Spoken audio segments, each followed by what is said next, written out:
जंगशान अपने भाई से मिलने के लिए जाती है तो वो उसके साथ बहुत हंसी मजाक करता है और उसे नई ज़िंदगी में खुश रहने के लिए बोलता है। वो कहता है तुम्हारी शादीशुदा ज़िंदगी काफ़ी बेहतर हो, और वो उसके लिए दुआ करती है और वो उसके लिए दुआ करता है और दोनों काफ़ी हंसी मजाक कर रहे होते हैं। सीन यहीं पे कट हो जाता है। आगे टेन्यू और जंगशान को दिखाते हैं। जंगशान जो होती है टेन्यू का बहुत ही ज़्यादा ख्याल रख रही होती है।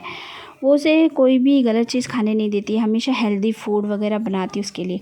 और वो लोग अब जाने की तैयारी कर रहे होते हैं, इसलिए सब पैकिंग वगैरह कर रहे होते हैं। वो बाहर भी घूमने जाते हैं तो जंगशान उसे कुछ भी बाहर का खाने नहीं देती है। वो बोलता है तुम्हें तो बहुत पसंद है ना, तो तुम क्यों नहीं खा रही? तो वो कहती नहीं मैं नहीं खा रही, तुम भी नहीं खाना। और वो उसका बहुत ज़्यादा ही ख्याल रखती है। रात में जब वो उसे खांसी होती है तो भी उसका वो सोच में पड़ जाती है कहीं कुछ हो तो नहीं गया, और वो बहुत परेशान हो जाती है। आगे हमें दिखाते हैं कि लंगशान जो है अपने भाई से मिलने के लिए जाता है और उसे बोलता है कि वो अपने जितना भी उसने घपला किया है वो सब कुछ मान ले तो उसके लिए बेहतर है। वो मना कर रहा होता है, लेकिन लंगशान जो है उसे बोलता है कि मेरे पास बहुत सारे सबूत हैं तुम्हारे खिलाफ़, तो अब तुम कुछ नहीं कर सकते, तुम मान लोगे तो तुम्हारे लिए अच्छा है, तुम्हें सज़ा कम मिलेगी। वो बोलता है कि तुम्हारी माँ की वजह से मेरी माँ को इतनी तकलीफ़ हुई थी, अब तुम भी मुझे तकलीफ़ दे रहे हो। तो लंगशान बोलता है कि ऐसा कुछ भी नहीं है, तुम्हारी माँ इस वजह से बीमार नहीं हुई थी। वो बताता है कि मेरी माँ का एक्सीडेंट हो गया था, तब तुम्हारी माँ की वजह से मेरी माँ का इलाज नहीं हो पाया। वो उसी की वजह से उन्होंने टेंशन ले लिया था और उसी की वजह से सब हुआ है, और वो सारे सबूत उसको दिखा देता है। ये सब देखने के बाद उसे यकीन ही नहीं हो रहा था कि उसकी माँ ने ऐसा किया है। लंगशान जो है सबूत छोड़कर वहाँ से चला जाता है और कहता है मैं तुम्हारा इंतज़ार करूँगा तुम्हारे जवाब के लिए।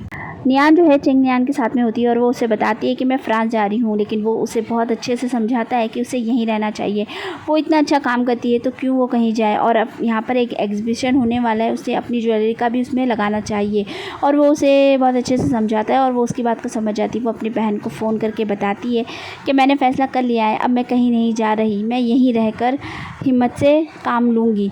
उसकी बहन भी उसके लिए बहुत ज़्यादा खुश होती है।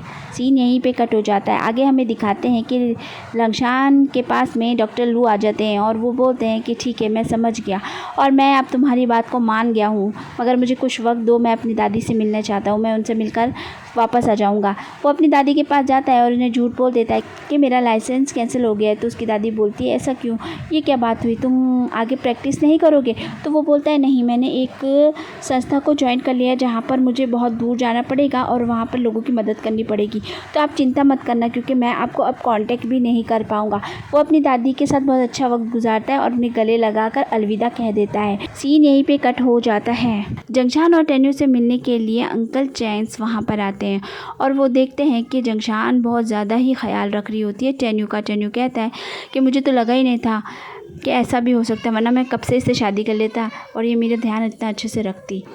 ये देखकर वो समझ जाते हैं कि वो क्यों ऐसा कर रहे हैं। वो उसे साइड में ले जाते हैं और बोलते हैं कि फ़िक्र मत करो, उसे कुछ भी नहीं हुआ है, मैंने झूठ बोला था उसकी बीमारी के बारे में, उसे सिर्फ थोड़ा सा इन्फेक्शन हुआ था और अब वो भी ठीक हो चुका है, तो अब तुम्हें फ़िक्र करने की बिल्कुल भी ज़रूरत नहीं है।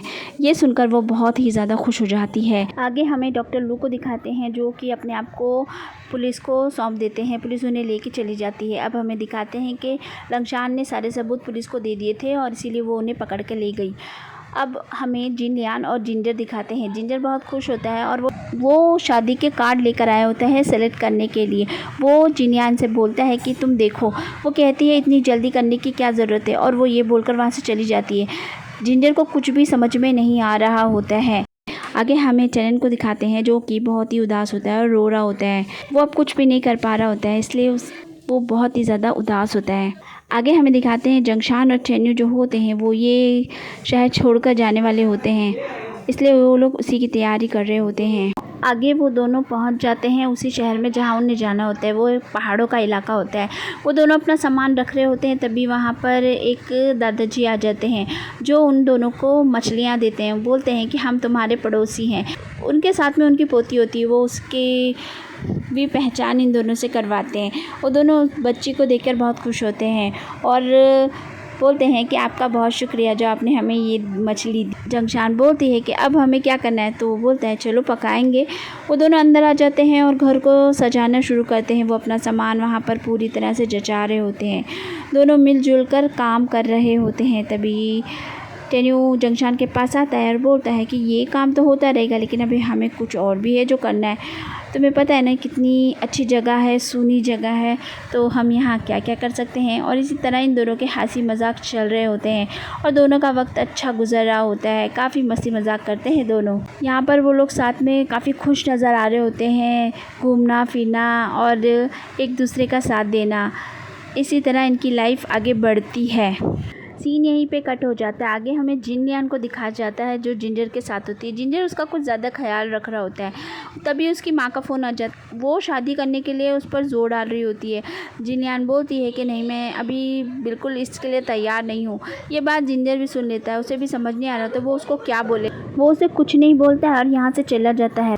रात भर जिन यान बस टेनेंट के बारे में ही सोच रही होती है और आखिर वो फैसला कर ही लेती है। आगे हमें चेन्यू और जंगशान को दिखाया जाता है जो छोटी बच्ची के साथ में होते हैं। वो उसे बहुत सारे फ्रूट्स वगैरह देते हैं और उसके साथ बहुत अच्छे से खेलते हैं और उसे फिर वहाँ से भेज देते हैं। वो छोटी बच्ची जो होती है वो अपने घर पर जाती है। वहाँ पर लंगशान भी होता है। वो फ्रूट उसको देती है और बोलती है कि मुझे ये पड़ोस वाली आंटी ने दिया है। वो कहता है कि हाँ अच्छी बात है, तो तुम इसे खाओ और बहुत जल्दी बड़ी हो जाओगी। तभी उसके दादाजी आ जाते हैं और वो उसे बाहर ले जाते हैं। वहाँ पर एक पेड़ होता है। असल में जंगशान ने यहाँ पर कुछ ज़मीन ख़रीदी होती है और उस पर काफ़ी सारे पेड़ वगैरह भी लगाए होते हैं। वो बस उसे देखने के लिए यहाँ आया होता है और उन पेड़ों को देखकर उसे अपनी पुरानी बातें बहुत याद आती हैं हमेशा। जंगशान जो होता है कैमरा लगा के फिर से बैठ जाता है और फिर से जंगशान की हुई बातें कर रहा होता है और उसे बता रहा होता है सारी चीज़ें। सीन यहीं पे कट हो जाता है। आगे हमें दिखाते हैं कि जिन यान की माँ आ जाती है और वो उसे बहुत समझा रही होती है कि वो शादी कर ले, लेकिन जिन यान मान नहीं रही होती है। जिन यान बोलती है कि नहीं, मैं शादी करना नहीं चाहती हूँ।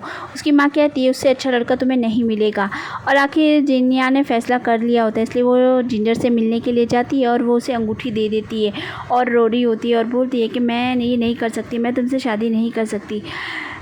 जिंजर को बात समझ में आ चुकी होती है, इसलिए वो ज़्यादा कुछ नहीं बोलता और कहता है कि हम दोस्त ही रहेंगे। और ये कहकर वो उसे गले लगा लेता है और बोलता है कि तुम फिक्र मत करो, हम हमेशा दोस्त रहेंगे। ये कहकर वो सीन यहीं पे कट हो जाता है। आगे हमें नियान दिखाई जाती है जो चैन नियान के साथ में अपने काम को कर रही होती है और काफ़ी मेहनत से वो अपना काम करती है और उसका एग्जीबिशन होने वाला होता है बहुत जल्दी।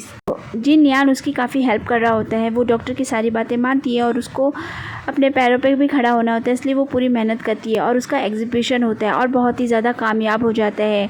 आगे हमें दिखाते हैं कि दादाजी जो होते हैं वो अंकल चेंज के साथ में होते हैं और बोलते हैं कि आज मुझे कोई सलाह नहीं दोगे। तो वो बोलते हैं कि अब मैं क्या सलाह दे सकता हूँ, सब कुछ तो ठीक हो चुका है। तो वो बोलते हैं कि अब मुझे ये सलाह दो कि मैं अपने पोते को वापस बुला लूँ, तुम्हें यही बोलना चाहिए ना। तो वो कहते हैं, हंसने लग जाते हैं और बोलते हैं हाँ ठीक है, मैं यही कहना तो चाहता था, लेकिन सोचा क्या पता आपको अच्छा नहीं लगे। तो दादाजी अपने सेक्रेटरी को टेन्यू के पास भेज देते हैं और उसे वो बताता है कि उनकी तबीयत ठीक नहीं रहती है और वो तुम्हें बहुत ही ज़्यादा याद करते हैं। वो चाहते हैं कि तुम घर लौट आओ।